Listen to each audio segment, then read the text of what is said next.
Smart Business. Smart listeners, mungkin banyak dari Anda merasa bahwa pajak itu kayak beban deh. Aduh, repot-repotin bisnis saya aja. Tapi apakah iya demikian? Sebenarnya perspektif yang tepat tuh seperti apa sih? Selamat datang dalam podcast Smart Business. Tasya Rustama akan temani Anda. Kita akan sama-sama buka khazanah baru, apalagi seputar perpajakan begitu ya. Karena di kesempatan kali ini ahlinya sudah datang bersama dengan kami, seorang konsultan pajak dan juga konten kreator pakar pajak, Pak Gabriel Kurniawan. Hai Pak Gabriel. Halo. Kita ketemu lagi ya. Sekarang kita lebih fokus nih pada bagaimana perencanaan pajak yang benar, yang ajak begitu kan, agar masyarakat terinformasi, bahkan juga freelance yang bekerja nggak kaget begitu tiba-tiba kok ditagihnya segini gitu kan ya. Kalau sepengalaman Pak Gabriel sendiri, benar nggak sih pajak itu sebenarnya beban pengeluaran? Ya, kalau kita bilang beban, ya mungkin ada sebagian pengusaha yang berpendapat seperti itu. Cuman kalau kita melihat sudut pandang yang lain, ya pajak itu bukannya mengambil, tapi bisa menjadi membangun gitu ya. Entah membangun perekonomian, membangun infrastruktur dan sebagainya. Cuman yang harus kita kelola adalah gimana supaya pajak ini bisa menjadi hal atau nilai yang lain. Seperti misalnya pajak ini bisa jadi reputasi. Kita nilainya, kita melihatnya bukan dari sisi cost ataupun biaya, tapi pajak ini menjadi reputasi bagi para pengusaha. Maksudnya apa sih? Nah, kita bisa melihat dari sisi seperti ini. Kalau kita bayar pajak berarti apa? Bisnis kita tumbuh. Ya, berarti kita ada penghasilan, ada laba, ada profit. Berarti kita harus melihat dari sisi itu.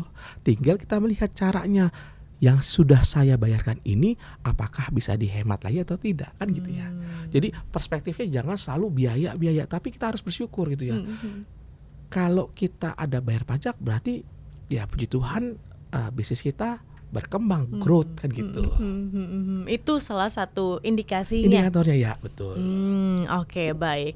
Nah, apakah ada perencanaan-perencanaan yang bisa dilakukan begitu kan ya, Pak Gabriel, agar beban pajak ini bisa ditekan dengan efektif dan efisien? Pastinya ada.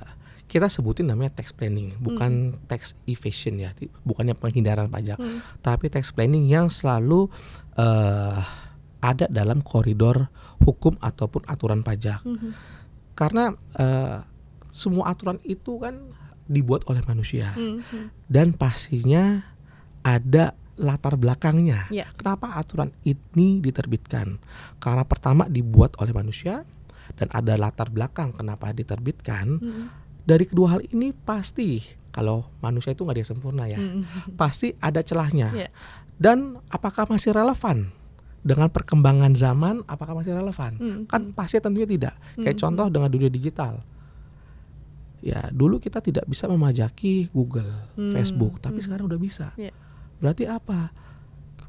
Berarti peraturan pajak itu dinamis. Ya, berarti ada hal-hal celah yang harus diperbaharui lagi untuk menutupi perkembangan zaman tadi. Berarti apa? Berarti jawabannya adalah bisa dengan cara tax planning. Tax planning. Gitu. Langkah pertama untuk bisa tax planning seperti apa, Pak Gabriel? Oke, tax planning ini harus dimulai dari awal. Tidak bisa ada kasus kita baru buat tax planning, nggak bisa. Karena saya sering sekali ya dapat calon klien datang ke kita, mereka sudah punya masalah, punya kasus, datang, Pak ini gimana Pak, tolong dong cara buatin tax planningnya. Ya nggak bisa, kita bukan pesulap.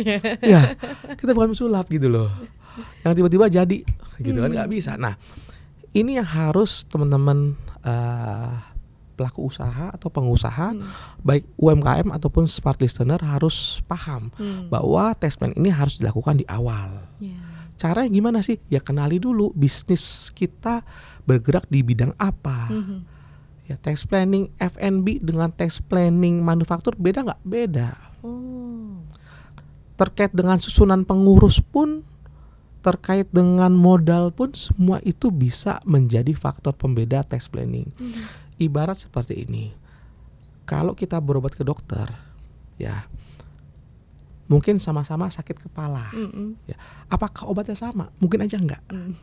Mungkin ada yang tergantung dari berat badannya, ada yang tergantung dengan tingkat keseriusan penyakitnya. Tax planning sama demikian. Jadi tergantung dari jenis usaha apa yang kita akan pilih. Dari situ baru kita lihat kewajiban apa, ada fasilitas atau tidak. Setelah semuanya kita bisa planning, kewajiban pajak kita, kemudian kita bikin estimasi dari bisnis proses tadi, baru kita fokus ke administrasi, dokumentasi dan sebagainya. Karena itu cukup berpengaruh saat kita mengalami sengketa pajak. Baik. Jadi itu langkah-langkahnya. Baik. Jadi ketika membangun sebuah bisnis, di titik mana nih kita harus mulai begitu ya untuk memplanningkan pajak ini? Saat awal, pertama kali gitu. Jadi saat kita mau mulai misalnya bisnis F&B ya, atau bisnis jasa konsultan. Baik. Ya. Nah, itu kita melihat siapa pemegang sahamnya, kemudian klien kita akan siapa saja, cost kita apa, kita sewa tempat atau tidak. Karena kita pengusaha, apalagi kita sebagai entitas sudah berbentuk PT ataupun CV dan sebagainya, ada kewajiban yang dinamakan withholding assessment. Apa sih itu withholding assessment? Jadi sederhananya seperti ini. Saya selalu menganalogikan dengan kalimat sederhananya, pemerintah, karena Indonesia ini luas, pemerintah meminta bantuan kepada para pengusaha, khususnya berbentuk perusahaan ya, PT ataupun CV. Pemerintah meminta bantuan kepada PT CV untuk memotong pajak saat mereka menggunakan vendor. Contoh, saat mereka menggunakan jasa notaris misalnya, saat mereka menggunakan jasa ekspedisi, saat perusahaan menggunakan jasa sewa, itu saat mereka membayar ke vendor harus dipotong pajaknya. Padahal itu bukan pajaknya si pelaku usaha tadi, pajaknya si yang punya gedung sewa tadi, yang punya ekspedisi tadi. Tapi kita diminta bantuan. Berarti apa? Kita tertimpa administrasi ya. Ya, yang dapat penghasilan mereka, kita yang repot gitu. Tapi itulah yang terjadi. Kewajiban inilah yang mungkin seringkali tidak para pelaku usaha tidak aware. Jadi kita harus bisa mengidentifikasi kewajiban tadi. Itu salah satu tax planning loh. Supaya kita tertib yang namanya administrasi. Gitu. Dari kasus-kasusnya Pak Gabriel, apa yang sering begitu ya menjadi permasalahan nih oleh para pebisnis? Oke, mungkin kalau sekarang ya, kita melihat yang sekarang ini banyak sekali para pelaku usaha UMKM itu diterbitkan namanya SP2DK. Ya baik lagi, pemerintah punya banyak cara dan salah satunya untuk mengejar target. Mereka mengeluarkan SP2DK. SP2DK itu adalah penyandingan data, dokumen ataupun sumber yang dimiliki oleh DJP dibandingkan dengan pelaporan yang sudah dijalankan oleh para pelaku usaha. Di matchin sama atau enggak ya? Contoh untuk orang pribadi ya, misalnya orang pribadi ngelapornya hanya ada 4 rekening bank, ternyata di sistem DJP ada 6, 2 lagi kemana? Nah, DJP akhirnya mencoba memverifikasi. Nah, dari situ berkembang nantinya. Dilihat lagi, sudah comply, sudah taat, sudah patuh atau tidak. Kalau belum taat atau patuh, ya betulkan. Nah, itu sekarang kasus yang sering terjadi seperti itu. Jadi data dari DJP dibandingkan dengan pelaporan si wajib pajak. Oke, baik. Ini ngomongin seputar lapor pajak begitu ya Pak Gabriel. Sekarang lagi booming banget nih istilah Dirjen Pajak. Semoga tidak menyinggung ya, tapi karena ini kan sebuah hal yang common begitu. Seperti berburu di kebun binatang gitu kan. Berarti orang-orang yang memang udah ada begitu kan, ya, ibaratnya binatang udah di dalam kandang nih, orang-orang yang udah rajin lapor. Nah, ini yang diburu begitu kan. Sementara yang masih di alam liar, yang masih nggak tahu deh, nggak pernah ngelapor, belum terdeteksi belum dideteksi begitu kan. Gimana tanggapannya? Oke, ini memang PR dari pemerintah. sebenarnya istilah berburu di kebun binatang ini istilah yang sudah old school ya, udah lama Oh ya. sebenarnya udah old school Sudah ya? lama.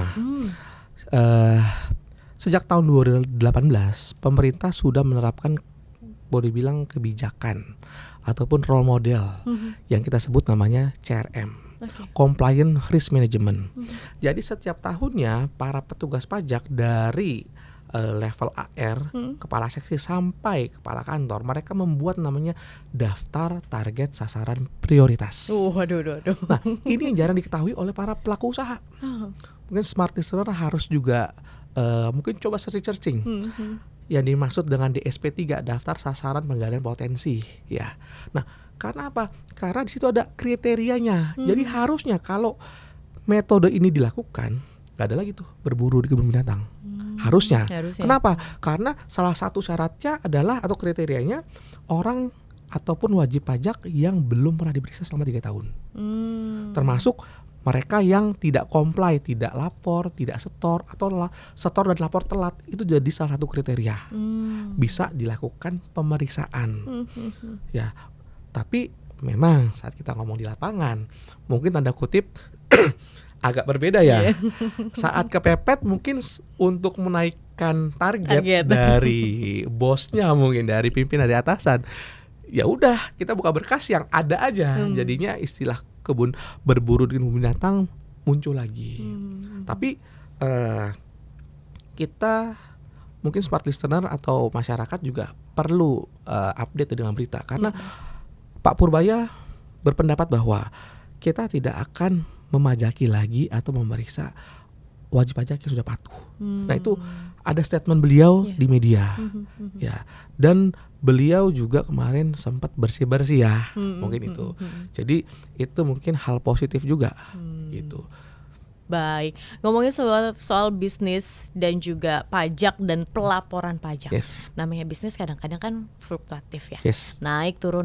Apalagi kemarin COVID itu benar-benar menerjang semua, hampir semua lini. Ada bisnis yang tumbang, Pak Gabriel. Hingga akhirnya ya udah, penghasilan nggak ada. PT-nya masih ada, perusahaannya masih ada. Tapi kan penghasilan udah 0 gitu. Tapi setahu saya, perusahaan-perusahaan ini tetap harus lapor pajak kecuali sampai dia ditutup begitu kan ya. Nah, bagaimana solusinya begitu kan? Jika nanti mau dipakai lagi kah perusahaannya, jadi belum bisa untuk ditutup kan? Atau seperti apa? Oke, jadi untuk perusahaan yang mengalami rugi, jadi perpajakan itu kita saat membayar pajak ada 2 treatment ya. Ada yang menggunakan metode pencatatan dan metode pembukuan. Kalau pencatatan itu dari omset seperti PPh final UMKM. Omset dikali tarif. Tidak peduli kita rugi atau tidak. Tapi kalau pembukuan itu pendapatan dikurang biaya sama dengan apa? Laba atau rugi? Rugi tidak bayar pajak. Kalau laba pasti bayar pajak. Nah, pertanyaannya kalau rugi bagaimana? Ya, rugi ini bisa dikompensasikan ke tahun-tahun berikutnya. Ya, jadi kalau usaha kita masih on proses atau masih bergelut, masih ada aktivitas, tapi masih berdarah-darah lah istilahnya ya. Ya, itu kita nggak perlu bayar pajak karena kita bisa mengkompensasikan rugi tadi ke 5 tahun ke depan. Atau tadi pertanyaannya kalau kita nanti mau menggunakan gimana? Kita bisa mengajukan permohonan yang namanya non efektif atau NE. Ya. Jadi istilahnya kita mengajukan bahwa usaha kita non efektif, kita akan dibebaskan dari kewajiban pelaporan pajak. Jadi suatu saat kita mau pakai lagi bisa. Itu. I see. Oke, baik. Ini seru banget sebenarnya kalau ngomongin pajak ya. Kadang layernya banyak banget, permasalahannya banyak juga begitu banyak. Kan. Makanya konsultan pajak benar-benar dibutuhin begitu kan, biar ngasih visi, ngasih pandangan sepertinya apa langkah yang tepat untuk dilakukan oleh para pebisnis. Terima kasih Pak Gabriel insight-nya. Dan terima kasih juga smart listeners yang sudah bergabung bersama dengan kami. Kita harus tutup episode di kesempatan kali ini. Akhir kata saya Tasya Rustama dan Gabriel Kurniawan. Kami pamit, sampai jumpa. Smart Business. Lead you better.